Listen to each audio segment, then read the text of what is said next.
मुल्क में चीनी समेत दीगर अशिया की जखीरा अंदोजी, वजीर आजम ने फिर डंडा उठा लिया। मुलविस अनासर के खिलाफ सख्त कार्रवाई की हिदायत। शहबाज शरीफ का कहना था कि विफाकी और सूबाई हुकूमतें मिलकर आम आदमी को सस्ते दामों अशिया खोरनोश की फराहमी यकीनी बनाएं। मुल्क में चीनी की सप्लाई और कीमत कंट्रोल करने के हवाले से इजलास की सदारत करते हुए वजीर आजम ने कहा, रमजानुल मुबारक में चीनी और दीगर अशिया जरूरिया की कीमतों के कंट्रोल के हवाले से कोई कोताही बर्दाश्त नहीं की जाएगी।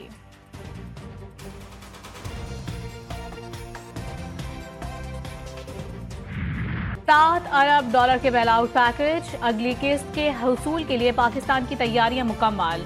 IMF का जायजा मिशन आज इस्लामाबाद पहुंचेगा। फरीकैन के दरमियान इक्तिसादी जायजा मुज़ाकरात 15 मार्च तक जारी रहेंगे।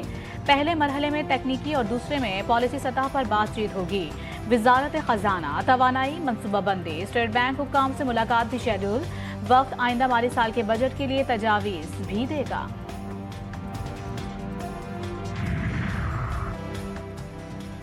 वज़ीर आज़म और आर्मी चीफ की क़यादत में माशी बहरान के खात्मे पर काम हो रहा है। पाकिस्तान 2 साल में माशी बहरान से निकल जाएगा।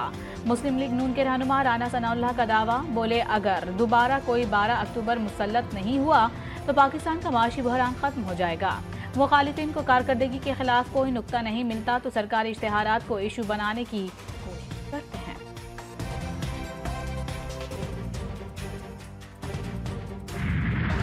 जब तक अजीम माएँ अपने बच्चे पाकिस्तान पर निछावर करती रहेंगी, कोई हमें नुकसान नहीं पहुंचा सकता। मुल्क में दहशतगर्दी के पीछे एक मुनाजिम गैर कानूनी स्पेक्ट्रम है जिसकी पुश्तपनाही मखसूस अनासिर करते हैं। Army chief general Asim Munir का भावलपुर में मुख्तलिफ यूनिवर्सिटीज़ के तलबा से खिताब।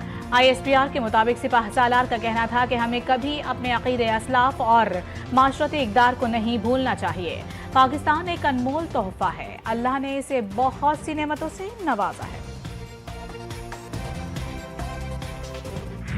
उन्होंने सोचा कि ये मुल्क 77 सालों में क्यों नहीं टूट रहा, क्यों ये एक कौम बन के रह रहे हैं, क्यों इनकी 1 इंच जमीन पर कब्जा नहीं हुआ। तो दुश्मनों को ये पता चला कि एक ताकत है जिसे अफवाज पाकिस्तान कहते हैं, वो मजबूत है इस मुल्क में। उसके रहते मजबूत इस मुल्क में कोई इंतशार नहीं हो सकता।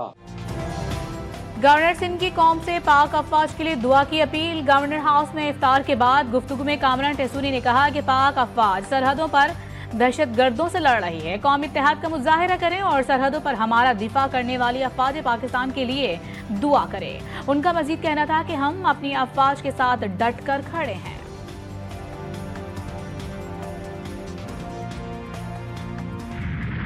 इत्तेहादियों के तहफ़्फ़ुज़ात दूर करने का मिशन, वज़ीर आज़म ने महाज संभाल लिया। शहबाज शरीफ आज chairman Peoples Party Bilawal Bhutto Zardari से मिलेंगे। वज़ीर आज़म हाउस में हुकूमती इत्तेहादी इजलास बुलाए जाने का इम्कान। इजलास में हुकूमत के इंतजामी मामला ज़ेर बहस आएंगे। ज़राए का कहना है कि बिलावल भुट्टो हुकूमत से मुआहिदों पर पार्टी तहफ़्फ़ुज़ात पर बात करेंगे। पंजाब में तरक्याती फंड्स की अदम फराहमी समेत अहम मामला ज़ेर बहस आएंगे।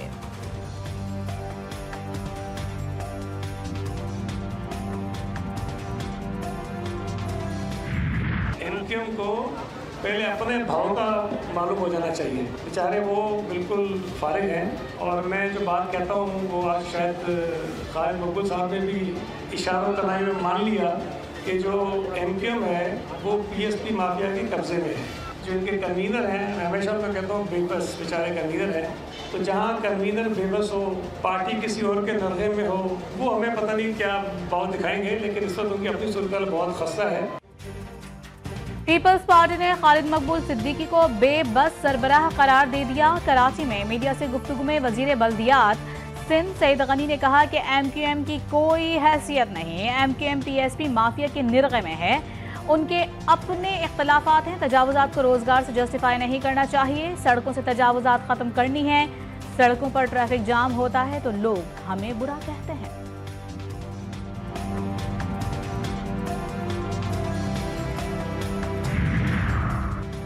एमक्यूएम पाकिस्तान और पीएसपी का मिलना गैर मामूली किस्म का फैसला था। मेरी मौजूदगी में किसी को पार्टी छोड़कर जाने की जरूरत नहीं पड़ेगी। चेयरमैन एमक्यूएम पाकिस्तान खालिद मकबूल सिद्दीकी कहते हैं कि दोनों पार्टियों के मिलाप के वक्त तलखियां बहुत थीं। पार्टी में कुछ लोगों का गवर्नर सिंध को पसंद करना या ना करना फितरी है। हर पार्टी में मुख्तलिफ फैसलों को हर कारकुन एक अलग नजर से देखता है। पहले रोजे का बेहतरीन इंतजाम, पहली इफ्तारी की भरपूर तैयारी। पकोड़े, समोसे, रोल और कचौरी, फ्रूट चाट, दही बड़े भी बन गए दस्तरखान की जीनत।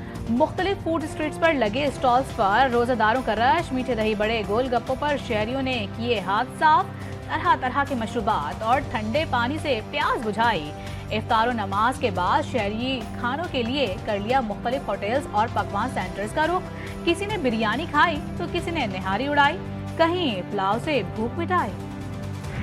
हुकूमती दावे धरे के धरे रह गए। सहर इफ्तार में कराची के शहरियों को गैस, बिजली और पानी की किल्लत का सामना करना पड़ा। Garden, Malir, Liaquatabad Federal B Area, Liaquatabad 4 number federal capital area और नॉर्थ नाजमाबाद के मुख्तलिफ ब्लॉक्स में गैस बंद रही। नाजमाबाद, PIB कॉलोनी और गुलशन इकबाल के मुख्तलिफ हिस्सों में भी पहले इफ्तार में गैस मअतल रही। रमजानुल मुबारक के खूबसूरत लम्हात सहर इफ्तार GTV न्यूज़ के साथ। खुसूसी ट्रांसमिशन इरफान रमज़ान जय्यद उलमाए कराम की इफ्तार ट्रांसमिशन में मौलाना हामिदुल हक की शहादत की मज़म्मत। हमले को पाकिस्तानियत, हुब्बुल वतनी और इस्लाम पर हमला करार दे दिया। माह मुक़द्दस के हवाले से गुफ्तगू हुई। खुसूसी ट्रांसमिशन में तिलावत और नात ने समा बांध दिया। शेफ गुलजार ने सिखाए सहर इफ्तार की डिशें। पहले ही इरफान रमज़ान ट्रांसमिशन अवाम की तवज्जो का मरकज़ बन गए। कराची का हाई प्रोफाइल मुस्तफ़ा आमिर कत्ल केस, FIA का सिंध पुलिस को खात। पुलिस टीम के बयानात लेने का फैसला। खत में मुलजिम अरमगान की गिरफ्तारी की वजाहत भी तलब कर ली। खत में कहा गया है कि अरमगान के घर पर छापा मारने वाली पुलिस टीम के बयानात कलमबंद किए जाएंगे ताकि मामले की गहराई तक पहुंचा जा सके। FIA टीम जल्द ही अरमगान के बंगले का दौरा करेगी और वहां से मजीद शवाहिद जमा करेगी।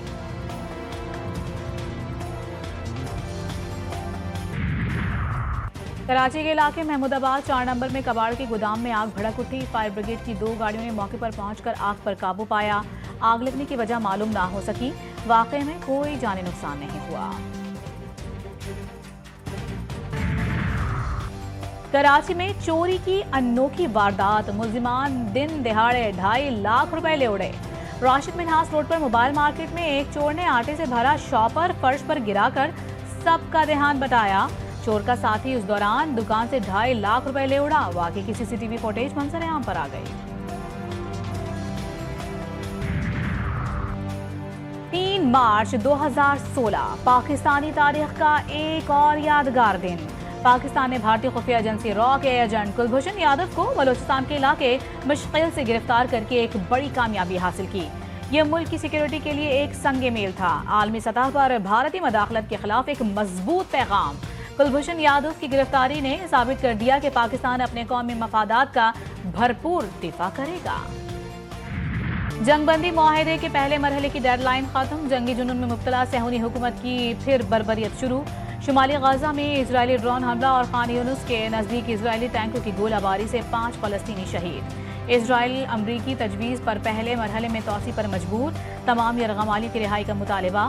हमास का मुआहदे के मुताबिक दूसरा मरहला शुरू करने और मुकम्मल जंगबंदी पर जोर। कहा मुआहदे से इन्हिराफ के नताइज की मुकम्मल जिम्मेदारी इजराइल पर होगी।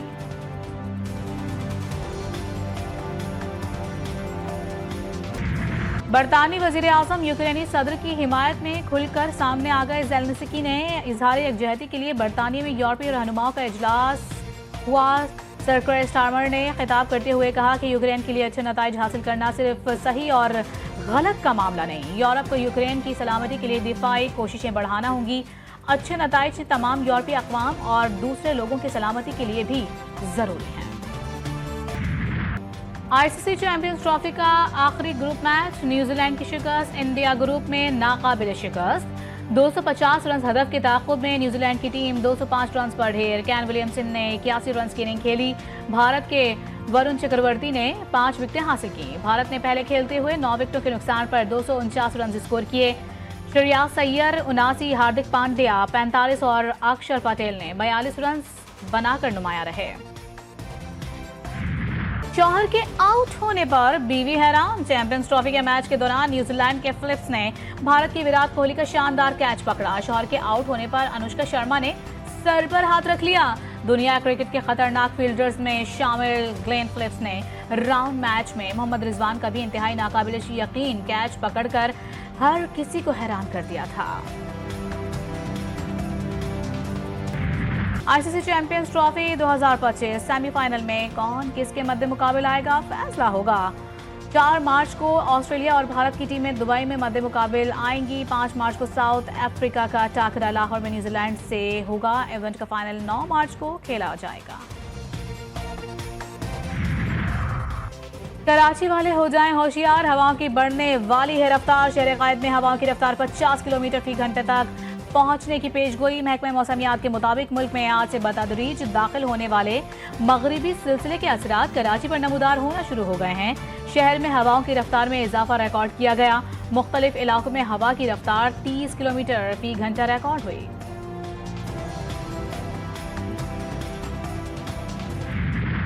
और बलूचिस्तान भर में बलोच सकाफत का दिन मनाया गया। बलोच कौम के अफराद की मुख्तलिफ तकरीबात में शिरकत। मर्दों खवातीन ने बलोची कशीदाकारी से मुज़य्यन मलबूसात, चादरें, जूते, वेस्टकोट और दीगर अशिया की खरीदारी की। वज़ीर आला बलूचिस्तान सरफराज बुगटी कहते हैं कि बलोच कल्चर डे हमारी भरपूर रिवायात, मेहमान नवाजी और बहादुरी का जश्न है। हुकूमत बलोच विरसे के तहफ़्फ़ुज़ और फ़रोग़ के लिए पुरअज़्म है। इस बात को यकीनी बनाएंगे कि हमारे नौजवान बलोच सकाफती जड़ों से मुंसलिक रहें।